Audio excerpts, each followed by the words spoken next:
I heard you say earlier you're closing on your house Monday. I'm a real estate agent, so I got to ask you a question.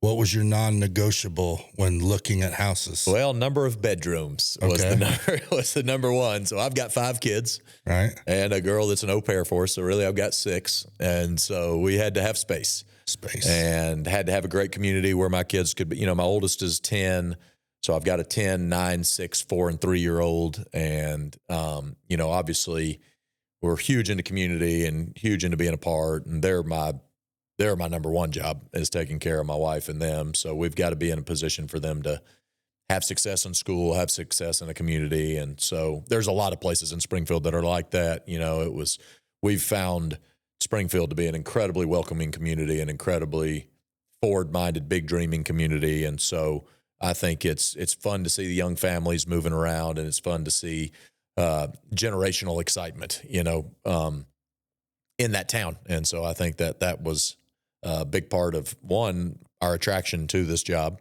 was a chance to be a part of that. And then also, you know, once we got in there, to find the exact community where to be.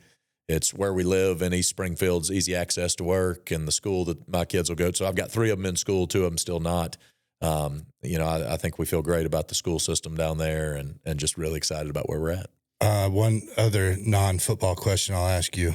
Springfield cuisine. I know I watched another interview. You talked about excited about the food opportunities in Springfield. Have you found your A1, your go-to yet? I'm still exploring. I'll take any recommendations you've got or anybody else has got. We've been downtown. We've been to Commercial. We've been down off of Glenstone. We're working our way around the community and finding different places. So have you had Springfield cashew chicken yet? I have not. Like you start that argument with people, you're going to fight them because you got all sorts of different opinions, but everybody is happy that cashew chicken apparently originated in Springfield. Yeah, that's what they are. I heard a big pitch, you know, from it was really important to the Cardinals organization too. I met some of them at the baseball game the other day. So there's a lot going on with the cashew chicken world. I got to get invested in it. So welcome to Jacket Talk, Ramsey Stewart, Jacket Nation Sports. And today we get the opportunity to sit down with newly hired, we're 9 weeks in? About 9 weeks. 9 weeks in, Coach Casey Woods. Quick shout out to our sponsors, Heritage Bank of the Ozarks, Missouri Cooperage, and Mercy Hospital Lebanon. Big supporters of what we're doing and big supporters of area communities and the things that are happening. So we couldn't do it without those folks, and we appreciate them. Coach, I've admittedly watched a handful or a lot of interviews. I've watched interviews of you from your SMU days. I've watched one that I really was impressed with, the UAB days. You won 29 games in 3 seasons, I believe, is the stat you used.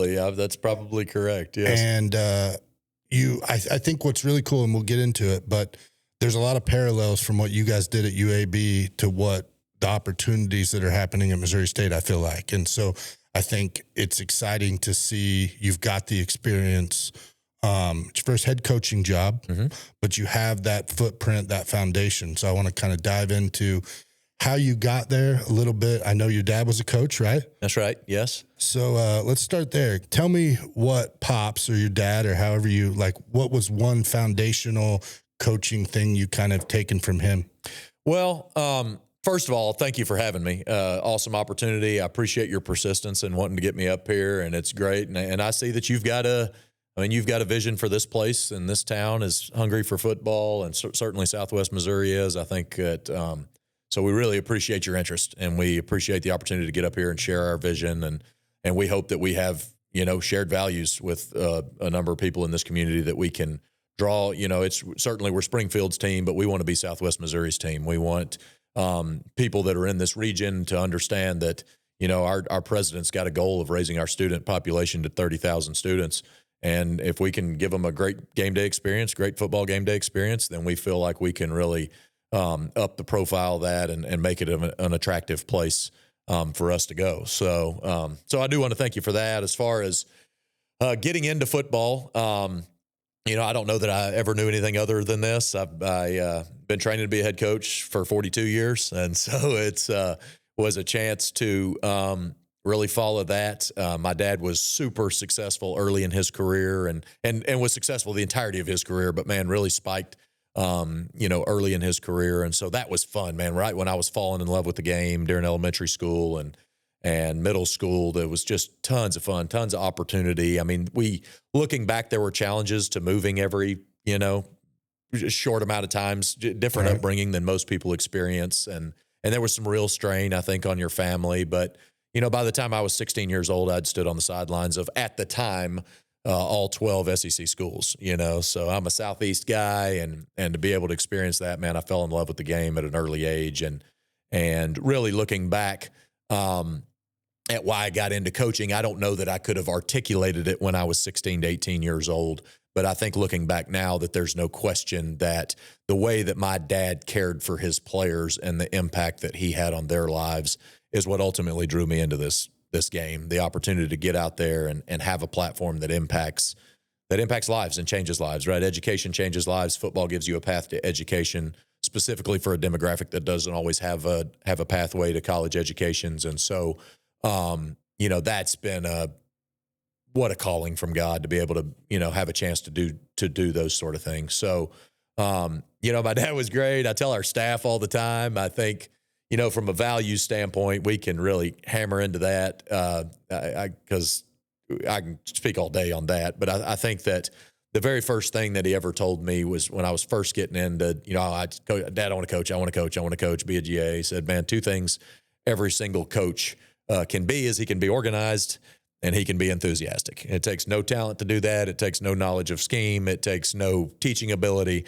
but you can be organized in what it is that you're trying to do, and you can bring, infectious enthusiasm into any situation that you're at. And I think that I've always remembered that. I've always tried to express that to young coaches that I've been able to maintain. And now that I've got a staff of my own, that's certainly the day one instruction on that. And it's cool having my dad sitting in the staff meeting hearing the same thing. So I'm sure that, if you asked him what he thought he was imparting on me, it may sound differently than what he ended up doing it. But it's funny what you pick up. It's kind of like coaching at some point. If you get kids to regurgitate what you've been saying to them the whole time, then you can pick up real quick on what they're hearing and what they're not. I gotcha. So one thing you've mentioned in a handful of interviews is, and you even said it today, about the community that you're trying to build. One, you're building a culture within your team, but you're building a community in Springfield and branching and getting. When did that come to the forefront as a coach? There's X's and O's, there's recruiting, there's all the things, but I think society or the community doesn't really understand football and the value that it brings to building out the community. And we're understanding and figuring out exactly the heartbeat and the pulse of what the things we do within the community and how it grows and how Friday nights are. But how do you separate that? And that's a long-winded question. But no, that's a great question. And I think it's like in its infant stages, you like go to the football game, right? And there's fans, there's investors that enjoy watching the deal, and they like wearing the colors, and they like singing the fight song, and they cheer when the band works, and it's, and they like when you score touchdowns, and they want to win, and they're mad when they lose. And so there is kind of, the community is invested at its base stage right there. But the beauty that I think about athletics, and specifically football, just because of what it's become in the United States and in the American South, in the Mid-South especially. And I've been told that this is the upper Mid-South and the lower Midwest. So however you geographically decide that, we're certainly in that footprint. Football's two things, right? The first thing is it's your front porch. It's the front porch to your university. It's the very first impression anyone has of their university. If Dr. Williams wants to raise our student population to 30,000 students, we better have a recognizable football team that people know the logo, they understand the thing. Wednesday night you turn on the TV and you're like, hey, I know that place. That's not so far from here, if I'm in Lebanon or somewhere like that. And so it's your front porch, right? It's your first impression. It's your free advertising, right? You've got television rights that are moving things around. That's why we play on Wednesday 4 times a year, and it's so we can do that. So they give us money, right? So it's our advertising is what they're giving us. And so it's, first of all, it's your front porch.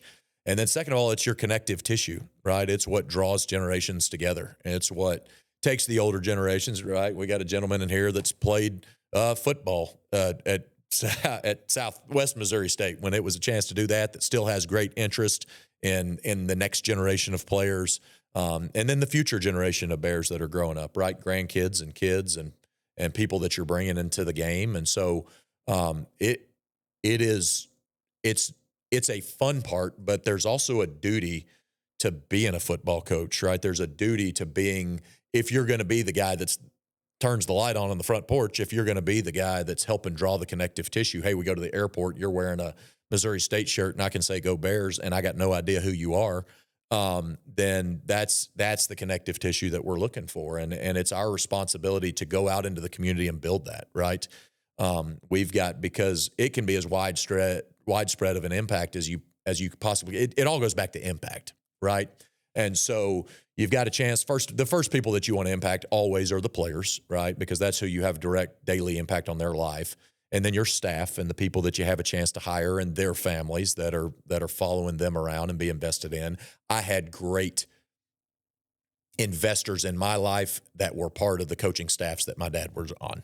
Some of the earliest coaches that had influence on me, some of them coached me, and some of them were just guys that were on the staff with my dad that asked me what my grades were and how I was doing and threw the ball with me before the game. And, things like that were men that I saw that were super impactful in my life. But so it starts there.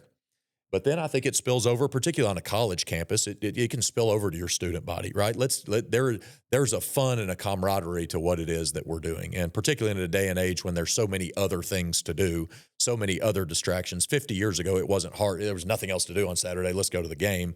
Now there's a lot else to do, and it's particularly my hand, right? And so getting those people to understand that there's nothing like being in the building. And you can see it better and you can whatever, but if you're not that invested in writing down the X's and O's of the plays or whatever, it's more fun in the stands.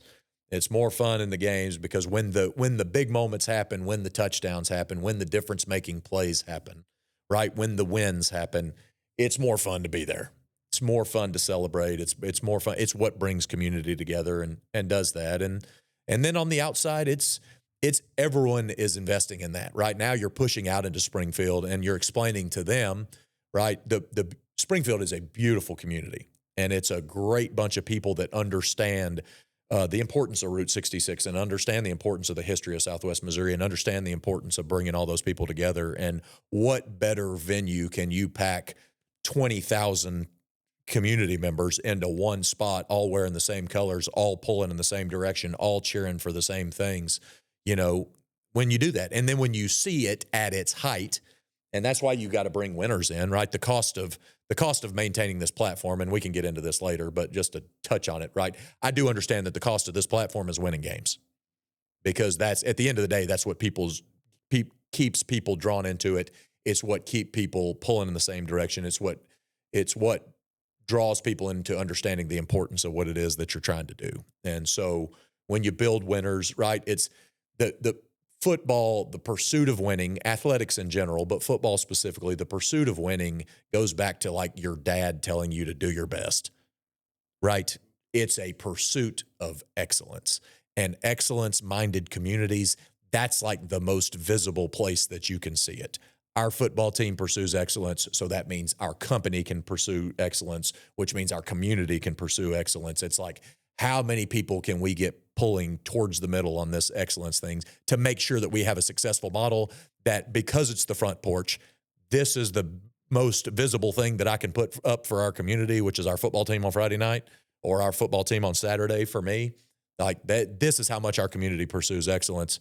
Boom, man. Springfield, Missouri, what an awesome place to be. Missouri State University, what an awesome place to be. Lebanon High School, whatever it is that you're investing in, I think is so super long-winded answer to a long-winded question, but I think that pursuit of excellence and doing your best, it's like this is the first biggest picture that you can see of your community when you're out there, trying to represent your best. Oh, it ties perfectly into kind of how we're building out what we're doing. Is it's contagious, first of all. I mean, and I think if you just start the ball rolling, it's just going to pick up steam. You're just going to find they didn't understand why they support it, but then they see wins or they see economic impact, and then they start moving in a direction that goes, okay, there's something here. But I think it's not front of mind. Wins and losses is front of mind, but the Saturday afternoons, Bearfest Village, the improvements that are happening and the donations that are coming in are already proof of just get the ball rolling, just start it. In an interview, you talked about a kid getting a poster on a wall. I don't know if you remember that. Oh, yeah. But it was a Zoom interview or something, something like that. You know who it was? Who was it? Armand Mimbo. Okay. How about that? Okay. First round draft pick, 8th pick in the draft. Yep. Didn't know anything about Missouri or football and went to his elementary school, and there was a Missouri poster on the wall. And he's like, all right, I like Missouri. It's those stories are crazy because we've got to sit down with Tristan and he kind of talked about his relationship with Armand and what's happened. And we've seen rookie year doing amazing things. Pretty crazy. So how do you get that first Missouri State poster on the wall? Well, the first thing that I'm a grassroots recruiting guy, right? And so we went in, I talked about 4 major goals in my press conference, introductory press conference on January, whatever that was, 5th or 6th. And talked about winning the first ever Division I championship in a bowl game for Missouri State. Talked about recruiting the place better than it's ever been recruited before. Talked about turning Plaster Stadium, into a memorable game day experience, and talked about having an impact on those multiple levels of people that we talked about already. But I think that second one starts with recruiting, and I think that that's something that I can go into Dr. Williams or our board of governors, and I can say, hey, we are pursuing money for our program because we've got to get player life up to speed so we can pursue excellence and get better players and have a chance to do that. And it's just continue to improve the profile of where it is that we want to head. But in order to do that, right, we need finances to do that. Let me be the boots on the ground financing, the advertising wing of our university. So one of the challenges that I said that we would do, right, there's 419 football playing schools in the state of Missouri, or what we would consider in-state when you include Kansas City and St. Louis, and the cross the river stuff. So 419 schools. So we've already been in the 3 days in January that we were able to be on the road. We hit 197 of them. So you talk about someone in boots wearing a logo, passing out like, here's the poster. Right. So you physically hand it to them first. Start there. Yeah. You just physically handle it. You show up. You see that we've been in schools in Southwest Missouri that have not seen a college coach in 10 years, and certainly not at Missouri State. So it was like, man, that's a chance to have a first impression. And you never know there's some little girl who was going to go to Oklahoma State, but then realized, well, I like that's a cool. They've got sororities there too. Oh, they go to the football game day. That's awesome. Let me just do that, and then I can be closer to home and stay in state. So I think the very first thing that you do is you go take it to them. And then as you build those, and then it's relationship building, right? Then it's going and speaking to Jacket Nation, and getting the word out there and doing as many interviews as you can and talking to more and more people about why it is important, why winning matters, and why their investment directly impacts winning. And that's why we went to, I went to 3 fraternities and sororities last night on campus. I've hit about 60% of them. I'm going to hit 100% of them before this semester's over, so I can articulate to them how important their job is, right. And, but, back to your question, I think that we've got to be visible, and we've got to do you got to be visible, and you got to have access. Visibility and access are what people want. It's what they flourish. It's what I can learn from, First Form. I went to the guy that started that company played football at Missouri State. I went up and saw and they have this massive pursuit of excellence. I spent an hour inside their facility in St. Louis, and I took 10 pictures and wrote, a page of notes about how their excellence is pursued. So you've got and they gave me access, and they gave me visibility, and so if we can do the same thing, this is how we're pursuing excellence on our campus, and hopefully that you can learn something from what it is that we're doing. It's just shared excellence, and having a chance to do that. But we got to be visible. So you've got to, we're going to have a youth football camp because it was fun when I was 7 or 8, and we're not going to be low effort. We're going to be high effort with what we're doing, and we're going to get kids in there wearing the Bear logo, taking a picture with the coaches and the players, and they may remember that, they may not. They may have a great memory of it, but one day they may find a picture in their stash of them wearing this Missouri State shirt, and now they're a 16-year-old high school player, with an opportunity. That's exactly right. And so we're going to have a youth camp. We're going to have a women's clinic coming up here that's going to give an opportunity for, again, that's, a little bit of money to come in there and have access to us for a day, get behind the scenes look, have a little bit better pursuit and understanding of football and how we pursue game planning, just information that they may not have seen before, but that they can see that, boy, we are doing our best. We are pursuing excellence at the highest possible level we can, and more opportunities that we have to that. There will be opportunities for a former players association to be involved in what we're doing. There's community groups that are there that have invested in us. Obviously, there's small donor investors, right, that need to be season ticket holders, and then there's big donor investors that need to be guys given $5+ million to help us update everything we need to update. And then there's corporate investors that see what you see, right? They see an economic impact for the university, that see an economic impact. Hey, we've got this school that's pumping out 8,000 seniors a year, and we're going to train them excellently and get them ready to go be in your workforce. So come in here and let me show you how we're preparing these football players to work in your workforce one day and do that. So those are the relationships we've got to build so that Daryl Wilson at Wilson Logistics says, I can hire 8 football players because I know they'll work harder than anybody else, and they're going to be in pursuit of excellence here and help us ultimately want to buy into this community in this town. It's almost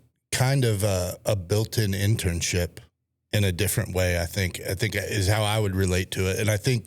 But I also think that's a little bit of the struggle in communities or in people like, you and I are about the same age. I think you mentioned 42 years. Mm-hmm. I'm 43, just turned 43. But I think we're in a unique position, and I talk about this a lot because we watched the transition from no social media to now it runs the lives. But we also grew up with it, but we watched our parents and our dads be frugal or, think it was silly or want to be. And so we're the avenue to teach the older generation why you wear different jerseys and why kids who are playing college football 25 or 26, they want those different jerseys. And it's a weird impact that maybe older generations don't see, but it truly does make an impact on the student athlete and what they do and the opportunities that they pursue. So it's really neat to see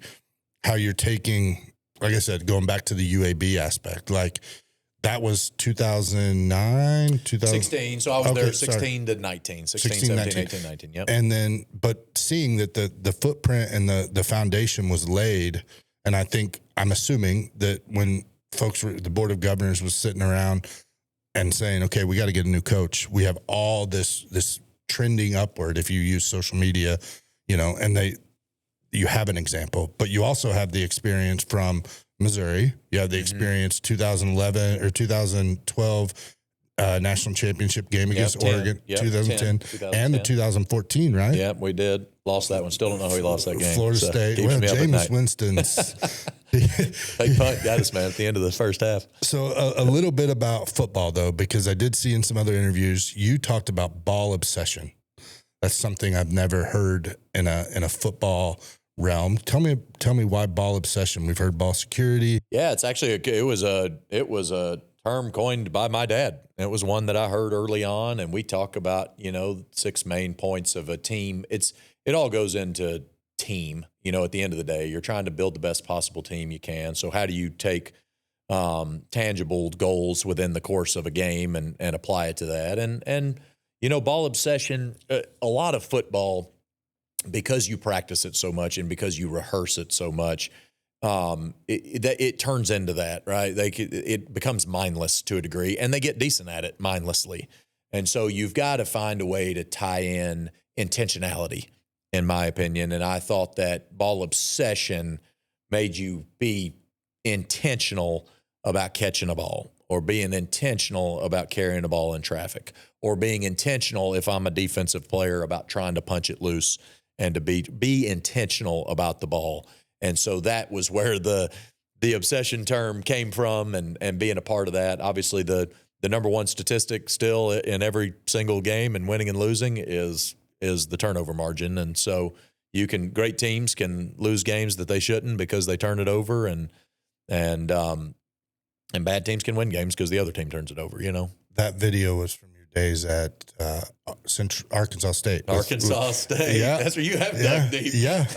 No, it was cool because, like I said, we're watching social media and the things we do grow into this different thing, and the opportunities that we've seen it present to kids within our programs, and them gravitating towards wanting to be a part. But we also have seen where there were students that maybe didn't play a sport for a couple years, and now they get the opportunity to go back. But it's because of the increase in exposure for the program or the team or this sort of thing. They get the opportunities, and it just continually breeds experiences and all of the things that, like you talked about earlier, it's that snowball. It can be the players, it can be the coaches, it can be the community. One other quote, and I got a few that I've watched from you, but and I'll probably butcher this one, but you said champions behave like champions before they're champions. Yeah. Still ring true? Absolutely. And that's for everybody. That's for our players, and that's for our coaches, and that's for our media, and that's for our custodians, and that's for our sorority and fraternities, and that's for our cooperatives that we have on campus, and that's for our fans, and that's for our donors, and that's for our season ticket holders. Like we all have to change that. This is not, one thing that I felt like, I know you keep mentioning UAB, and you are exactly right. We caught UAB at a time when it hadn't been done as good as it could be done before. Well, and they didn't have facilities. That's exactly right. That's exactly, and that was a big part of that. SMU in its own right was exactly the same way. We took over a 7-win American team that was in a rundown 25-year-old facility, and honest to God, to a degree, when we got to the University of Missouri, it had not done it as well as it could be done before. And Drink went in there and really changed some things and got people pulling in the right direction. And just so it's that is what drew me to this job is, man, it's sitting at the base of this mountain, and it's ready to climb, and it's prepared to, really explode, super high ceiling. And so that's a fun part of what we got here and what we're doing. So, but I think that we live in a state, and I felt this when we were at Missouri the first time, and I don't, it's the show me state. And I've said this to our fraternities, right? Oftentimes that can get misconstrued, right? The show me portion is I'm going to wait until you show me, and then I'm going to react. I'm going to wait till Missouri's good at football, then I'm going to show up and have a crowd. I'm going to wait till Missouri State's good at football, then I'm going to invest in the program. And that's not what it is at all. It's everyone's responsibility to behave as champions before they're champions. It's everyone's responsibility to pursue excellence before there's excellence. And I think that, and the show me state is, no, I'm going to show you, everyone's got a responsibility in doing that. And I think that it's not a sit and wait what you do. It's I'm going to show you what I can do. Everybody gets the chance to do that. And then when you have that, when you're like-minded, when you're pulling in the same direction in that stance, then you can see what we did at UAB, which is all those wins in first bowl and 2 conference championships. You can see what Drink ultimately did at Mizzou with a top 10 signing class and 3 10-win seasons, and what we did at SMU, 39 wins in 4 years and conference championship win, conference championship loss, and a playoff appearance. So that's that. At each of those places in their own way, there was a mindset shift. And when they shifted that mindset, then it didn't matter the resource that UAB had because they had plenty. It didn't matter the resource that Missouri had because they had plenty, or even SMU, and they got their own unique resource too. But we've got unbelievable resource at Missouri State, and it's real and it's tangible, and it is a mindset thing of understanding, yes, I can make an impact. And if I do it this way, and I've got to pursue that. And if I'm a recent graduate and I've never bought season tickets before, I need to buy season tickets. And if I'm a sorority student and I've never been to a football game before, that's my investment, is to go to the football game, right? And if I'm $1,000 donor, I need to give $10,000. And if I'm $1 million donor, 10 million, you know what I mean? Right. So it goes on. Everyone's got to find their own place in this pursuit of excellence, of dreaming big. And we've got to paint these big dreams for them. But then there's got to be a mechanism that moves dreams forward, right? You can't just sit and talk about dreams and spirit all the time, even though I'm a big believer in that. But there's a mechanism that exists, and you've got to get, usually it just takes one, and then another person follows, and then another person follows. And it was great. It was just like Jim Ferguson gave us our first $1 million to build towards this new facility down there. And he was the guy that said, God, well, if he can do it, I can do it, you know? And then all of a sudden you've got guys that are thinking that way. And we just got to continue to push that until we really move the needle. Or you compound it with the $5 or the $10 donations, and that donation is a ticket. Buy the ticket. Like, yes. Start there. 100%. Yeah. Whatever ticket, level you are, right. You've just got to increase your level.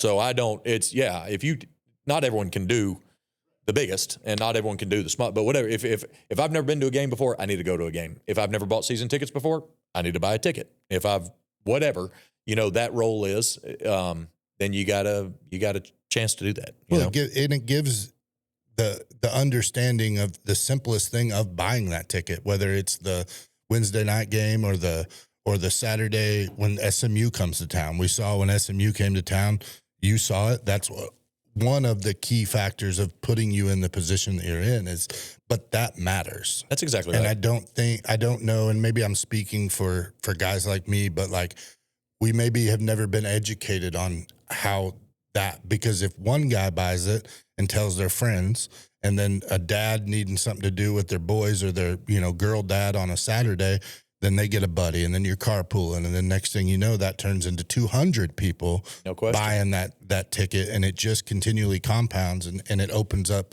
a lot of doors. The engine room. What's the engine room like? The engine room, man. What's it like at Missouri State right now? It's funny. They call it the box there, but it's still just the old crusty engine room. So I don't remember where it came up. 2009, probably. We're all working at Auburn, and so we won. You had alluded. We won the national championship in 2010 at Auburn, and there were 3 offensive GAs. It was me. It was Rhett Lashley, who's at SMU, and it was Eli Drinkwitz, who's at Mizzou now. So that was the 3 offensive GAs. I'm just glad I was nice to those 2 guys. So they eventually both of them hired me, but we were, looking back, when you're GAs, you feel like you know a lot more than you probably know, but you certainly work as hard as anybody in the building, right? That's your opportunity to go shovel coal, for lack of a better term, I think is what we were, doing. It was on game day, did they need us as much to win the games and lose the games? Maybe, maybe not, but they sure did need the work done, and we were in position. And so the reference had to do with an engine on a ship, who's in there shoveling coal and making sure that we do that. So everyone in here, we shovel coal as long as the ship's moving forward. And I think that was the joke. And we put up a picture of some old engine room boys that were covered in soot. And so we started calling that, and it had a G in it. So everything was lowercase except for the G was uppercase because of graduate assistants. So it was, we were the engine room, man. And it stayed on forever, and it caught on to the next group of generation of G's and the next generation of G's. And we've got our own engine room that's humming down there right now. And they're in there shoveling coal, but one day our sport's going to rely on them. So we've got to make sure that they're developing, and we got to make sure that they're learning, and we got to make sure that they're prepared to carry on the next generation of football coaching. Gotcha. Yeah. It's the unseen. It is that, I think, Malzahn said in an interview that you were his right-hand man up in the booth, and that you were taking care of the things that, and it's not that he doesn't have time for, or that he doesn't care, and it's that he couldn't physically. That's right. Well, it was a set of eyes, and everyone's got their own responsibilities, and it's there's a teamwork that exists in coaching on game day, just like there's a teamwork that exists on the field. And in order to execute all the things that are going on the field, you've got to be able to work as a team behind the scenes on that. And I was certainly blessed to work with Coach Malzahn for 7 years and really ended up with a great relationship. And he did as much for me in this profession as anybody did. And those relationships that you build in the engine room are super fun. I got a great picture somewhere from the national championship game of the 8 guys that were in the engine room at the time, right? And it was me and Rhett and Eli and Travis Williams, who's the linebackers coach at Texas A&M, Eric Link, who works at New Mexico.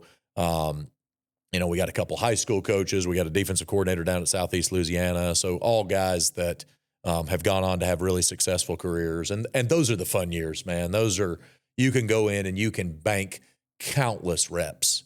You get so many reps of coaching without maybe it necessarily, they're not blaming you when the thing goes wrong on game day. Now, when you're GA, you don't necessarily look at it through that lens. You're like, I'm the one back here shoveling coal. But nobody's fussing at you when something happens bad on game day. So you get these countless reps, and it's fun, and you build relationships. Like, fortunately, I was able to build, and that group that came out of that 2010 team is a special group, and we still got a group chat that we kind of shoot around through. But, those were fun days. So, with that being said, and I'll go back to the engine room because I got a few more I want to get to, but in that engine room, was this the plan, or at what point were you like, okay, I need to set some goals, baby steps, opportunities come, like you're sitting around that group, and are you kind of looking at the coaching ladder, and is that when it kind of starts to stick? Oh, yeah. And now the engine room was a little different then. We had the highest paid guy in the engine room made like $14,000. So there's a little bit different help now. That was in my day, that was a truly young coach, foot in the door, teach you how to do it. So yeah, the number one drive was like, all right, I got to get a real job because I can't live in a dorm and make $9,000 a year. So and ever get married or do anything else that I want to in life. But so yes, at that time, the natural, like, man, how do I get into coaching? Where can I break in? What can I do? I was very fortunate. Coach Malzahn got the Arkansas State job. So I'd been a GA for 4 years, 1 year at Tennessee, my alma mater, and then 3 at Auburn. We won the national championship. We did an outstanding job, I thought, in 2011 in an incredibly difficult situation, won 8 games in the Peach Bowl there. And then Coach got the Arkansas State job. So he hired me and Rhett and Eli. We were all 28 years old. It was mine and Eli's first full-time coaching job, at this level. And really Rhett's was too. He had been at Samford in 1AA the year before. But we were all 28. None of us had any idea what we were doing, but we worked for a great guy, and we were working like crazy, and we won 10 games in the school and the conference and the school's first ever bowl game, And so, yes, there's a hunger and there's a desire when you're in those, was to pursue an opportunity to coach on the field. Now, some rules have changed for the better.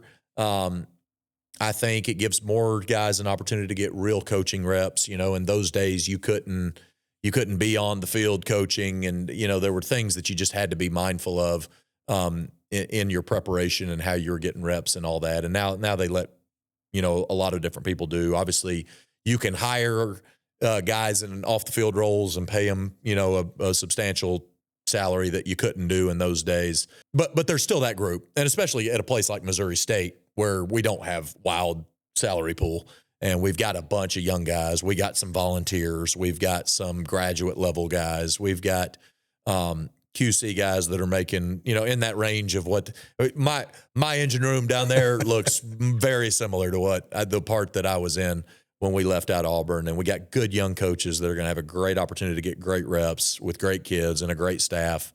And those guys are what you want to see at a place like this. When you're me, is you want to see your coaches flourish. You want to see them, because that means you're hiring the right guys, know, and you want to see them advance and develop and get better at coaching. I think the competition side maybe carries over a little less than we assume it does, because we're talking wins and losses, we're talking fandom, we're talking all those things. But and we see it in the high school ranks, like that group, when they stick together, they want to see each other win. They want to see each other. They want to be competitors eventually on Friday nights or on Saturdays. And so I've really taken a look at the reputation or the way we're going with Mizzou. It's 5-10 years ago, it was, we're Missouri State, they're Mizzou. It doesn't work together, you know? Mm-hmm. But you've said in some interviews and you've talked about how, let's stay in Missouri. You go there, great. You can come here, great. And I think it's refreshing to see where it's not keeping up with the Joneses or battling the Joneses. It's let's give you the best opportunity you can. And if it's here or there, like, take advantage of it. And I think it's a refreshing, I guess. Yeah. Well, I've got unbelievable respect for Drink. He gave me my first big break into the SEC. You know, that was like my break, man. I got a chance to do this. Really wasn't. I was a tight ends coach, recruiting coordinator for 2 years there, 20 and 21, and really wasn't looking to leave. Had it not been Rhett and a coordinator job, then I don't know that I'd have left. But I'm glad I did now, because it took me to this path. But so I got unbelievable respect for him, and what he's done with that program is unbelievable. And he's their coach. You can feel it, you know. And when we got there, they hadn't had a coach in a long time. So it was good to see that grow and develop. Right now, we're on two different competitive playing fields, right? He's got an enormous job in trying to keep up with what the SEC is doing and how they're leading college football, and he's a big voice in what's going on. And we've got to go be competitive in Conference USA. We're very new to this level. I do think that we have I think you were alluding to the footprint. I think we've got a remarkable recruiting footprint where we can come in here and we can be impactful on a group of players that Missouri may want or may not want, right? That ultimately you get to Kansas City and there may be some Kansas State or Nebraska or Iowa crossover. But outside of that, there's not, within the circle of St. Louis, Kansas City, Tulsa, Little Rock, there's not another school our size. And so we've got a chance to go pursue that. And I think that we can be a great partner. I think I can go into those schools where there's a big time player and say, hey man, if you're not going to come here, you should go play for Drink at Missouri and go give it a shot. And if you can, great. And I hope you have as much success as you can. And if you can't, then, you know, in 2 years, come back here and have a chance to compete and play here, you know, and do those sort of things. And I think that there's a way to make that a team. And we are in the state of Missouri. It's awesome to be another Division I institution here and we certainly welcome the competition of playing against those guys and things like that. But that's not what it's about, right? It's we're all trying to make football more important in this state, continue to make it more visible in this state, continuing to give more access to players in this state to play in really good college football and having opportunities to do that. And I think that we can certainly work. We can bounce off each other as we continue to pursue those things. Like I said, I don't really know where I was going with that, but I do understand it's different. It's different. And I feel like, and you can kind of allude to this if you'd like, but like, do you think that isn't possible without the relationship you built before?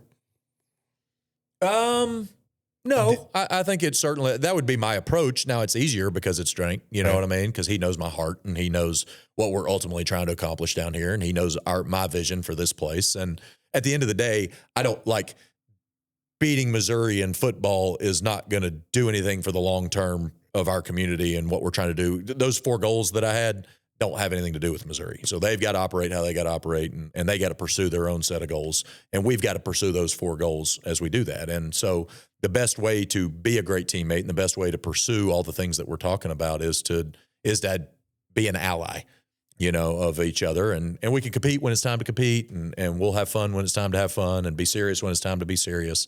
But it's what Missouri and Drink can bring to the visibility of this state and the cities of, we're trying to replicate that at the Group of 5 level. You know what I mean? Let us be what Missouri is to the state of Missouri for that Group of 5 group of players, for that, you know, the people that still want to, you can come to Springfield. If you're a high school coach, you can have access to great coaches and learn great ball. And you can do the same thing in Columbia, right? We can go recruit certain places, and we can bring high visibility to really good high school football coaches here in this state. We can, we've got access to junior colleges where there's good high school players that have been in both opportunities, and we continue to highlight what is a really talented state. And we're not in the situation of a us versus them state that exists out there. Auburn, Alabama, Ole Miss State, South Carolina, Clemson. We don't have to be in that competitive state because we're not trying to win the same conference. Let's keep the cowbells out, though. That's right. You're right, man. You said you grew up in Starkville. Sure. I got mine in the closet somewhere. I was going to say you probably have it. You find it in the move, but it's somewhere in there. A couple more for you. I want to go into recruiting, and I want one. What's your pitch around the dining room table? How are you evolving that pitch? Maybe that pitch was different at other places, and it's different at Missouri State. And two, what's that same pitch like in the era of, hey, coach, I may leave? What does your pitch change? I think maybe I heard like you're retaining your recruits now more than you ever have, but you also have to get the recruits. And so does that message change, or how do you? No, well, yes, that's a multifaceted answer, but they're great questions. The first culture has never mattered more than it does right now, because your players can leave, right? We've legalized quitting, and there are a lot of good portal stories, right? I coached a kid at SMU that graduated from the University of Michigan that came in that's going to have a chance to be a second, third round draft pick, and he'll play 10 years in the NFL, right? That played behind 2 first-round picks at Michigan. So he never had the chance for exposure. He came into an offense that really exposed his athleticism or highlighted it, I should say, and man, really gave him an opportunity to flourish. So there's great transfer stories, right? But then there's a whole bunch of them that people don't talk about, and that really that damaging to players that don't have immediate success. They're just things that you get lost in the shuffle. There's promises. There's a lot of bad actors, I think, that exist in it right now. So I ramble about that. I don't mean to soapbox about that. However, you do have to recruit your players, and that's not something that you had to do ever in college football until 5 years ago. And so you do have to create a culture. And what I've found, particularly with what Eli's done at Missouri and what Rhett was able to do at SMU, is they created a culture where kids wanted to stay. And generally, if you have someone that wants, like, I want to be here, this is what I want to do, and I want to be here. And if they don't want to be there, then they don't. And then good, at least you know. But if they want to be here, then that gives you the first opportunity to negotiate a path to stay. And usually they'll find that, right? We were able to have high levels of success at SMU with that. It's relationship building, it's culture building, it's them understanding that you're more interested in, in their development as an entire person and their development in football though as well. And so I think it does start with that, but that's a year-round culture. That's a year-round pitch, to your point. I'm not going to wait till November to recruit my team. I got to recruit them right now. So they do understand that in November that, okay, well, this is what I liked about this place. This is what I didn't. Can we come to an agreement? Yes or no, but at least we got to build that on that now. Now, I think from a recruiting pitch standpoint right now at Missouri State is like, there's literally never been a better time in the history of our school than to be there right now. It's kind of the gold rush. It's the time. If you're going to come, get in while the getting's good, and that is, and it's on this, there's a huge ceiling. I think that what SMU was able to have is that, and the reason I bring up SMU is because of where I just came from, and in the multiple head coach interviews I did, it was like, well, there was always this comparison to SMU because of some of the more visible dollar figures that they've got. But what SMU really had at the heart of it is they had alignment. They had a president, AD, head coach that were in alignment. We've got a remarkable president. Dr. Williams has got unbelievable vision for our school. He understands how athletics fits into the grand scheme of what he wants to do, specifically with growing the population of this school. We've got a relationship builder that's done a fabulous job in our athletics director, Patrick Ransdell. and really excited about the vision he's got for our student body, for our athletic department, for our facilities, for the overall athletic. I mean, he's a big dreamer, and those guys are in lockstep. And that was easy to see when they first called me about the job, because I knew very little about Missouri State, but I could tell, man, alignment was number one. 2, success, and a lot of credit to Bobby Petrino, a lot of credit to Ryan Beard, because they came in and they took a dead program and resuscitated it and laid a foundation for us to go to a level that, you know, they didn't, but we couldn't have done it if we weren't standing on the work that they built. And so that's real. You know, they've had real success. They've had 15 wins in 2 years, and that's the most in that kind of stretch in years, in ages. And so we've got success. Success. I think we've got vision. I think we got big dreams, and I think we got vision for how to get there. This is specific, detailed path to change what Plaster Stadium is going to be. This is a specific, detailed path to change what Recruit, to do it better than it's ever been done before here. Here's a specific, detailed path to win the first championship in Division I history and win a bowl game for the first time in school history. And here's the specific path for making an impact on our student body, on our cooperatives, on our campus, on the city of Springfield. And so I think when you have those 3 things, right, alignment, success, and vision, then you've got a chance to create momentum. And momentum is special, and it's hard to get. And when you get it, man, you got to pour into it. And we are at the base of this like massive momentum build right now.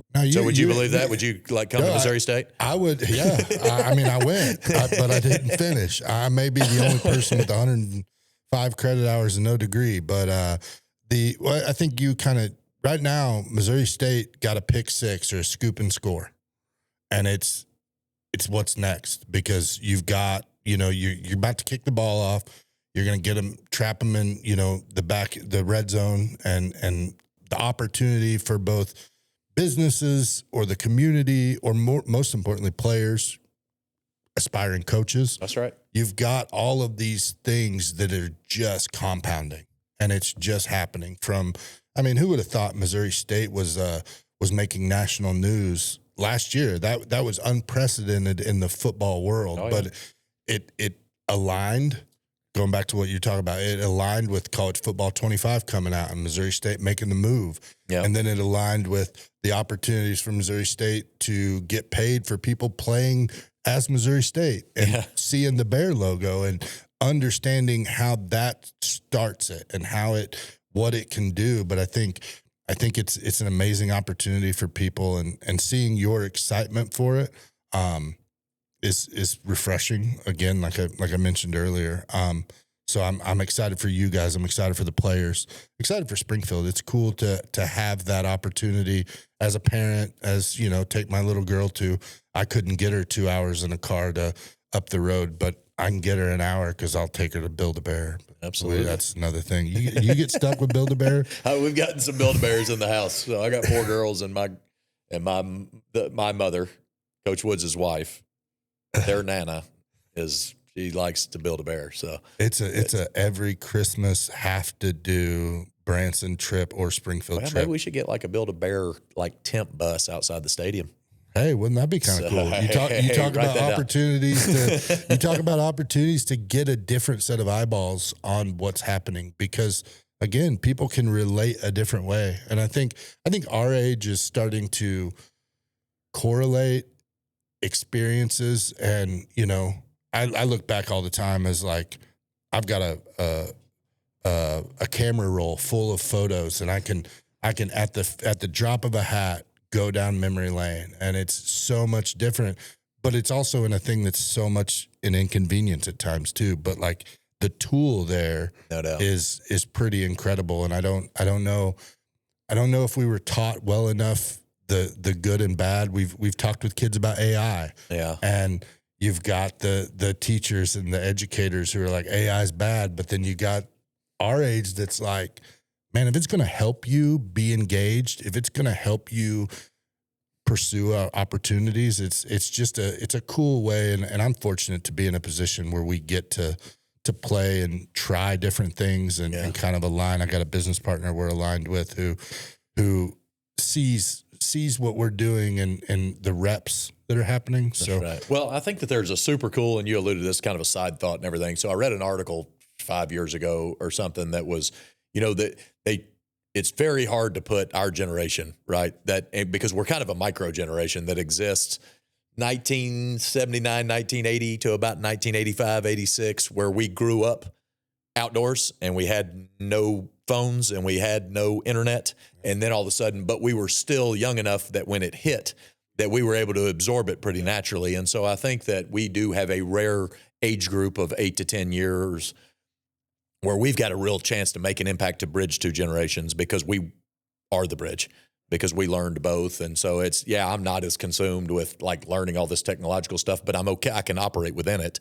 And then, and so I do think that there's a rare opportunity for us, and what a better time to, for God to give us a platform to like go, let's see if we can pull these things together. And so specifically at a place like Springfield, that's got that the population that's older has been there since the turn of the century, right? And the mid generations are there, but then you still got this youthful generation that's coming up. And so you've got a widespread group of people, like intergenerational connection that can take place in Springfield right now. That's really cool opportunity. Well, it's cool to see your vision. It's really cool to dive into before, but how it's kind of moving in that same direction, because I don't think you're trying to necessarily reinvent the wheel. You're just you're reinventing the Missouri State wheel, but not the wheel that drives Missouri State. You've got experience.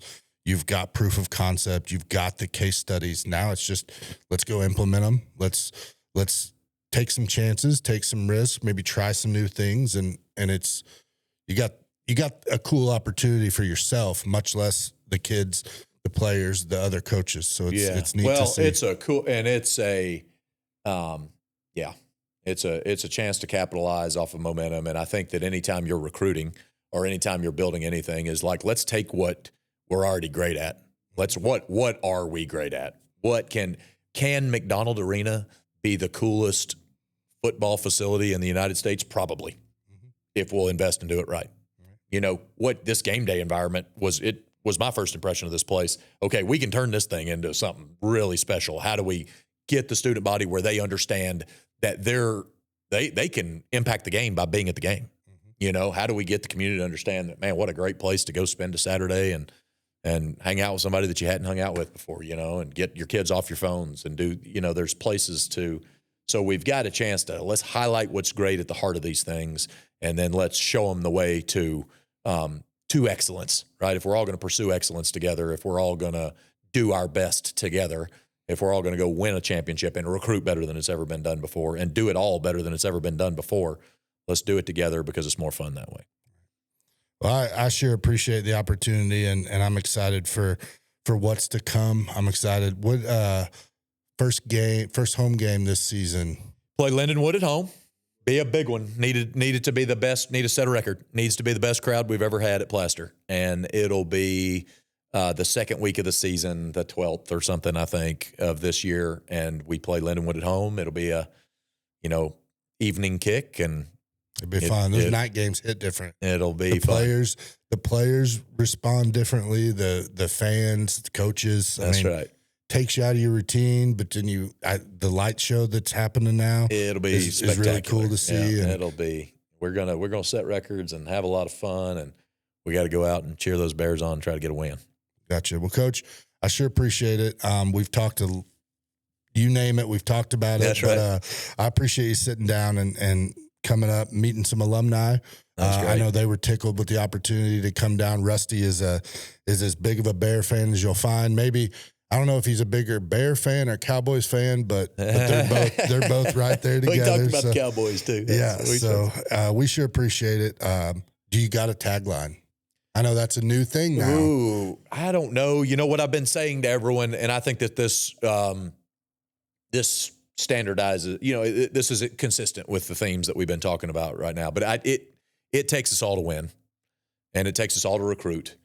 And it takes us all to, create an environment where people feel at home. And I mean that. I think from top down, from me to the people working in our building, to our players, to our staff, to the student body, to the fans, to the investors, to the cooperatives, to the random business executive in Springfield, that it's going to take all of us to get done what we ultimately want to accomplish. And I'm just going to try to bring as many people along for the ride as I can. Well, let's keep the ball rolling, and let's get some wins this fall. Let's go. Go Bears. Awesome. Go Bears. Thanks for tuning in to a special episode of Jacket Talk. Really do appreciate Coach Woods sitting down, slowing back there, kind of making sure we stay in line and don't get too far out there with stuff. But again, shout out to our sponsors, Heritage Bank of the Ozarks, Mercy Hospital here in Lebanon, and Missouri Cooperage. Folks make it possible, and we're excited for you to check this one out. Appreciate you, man. Thanks, Coach. Absolutely.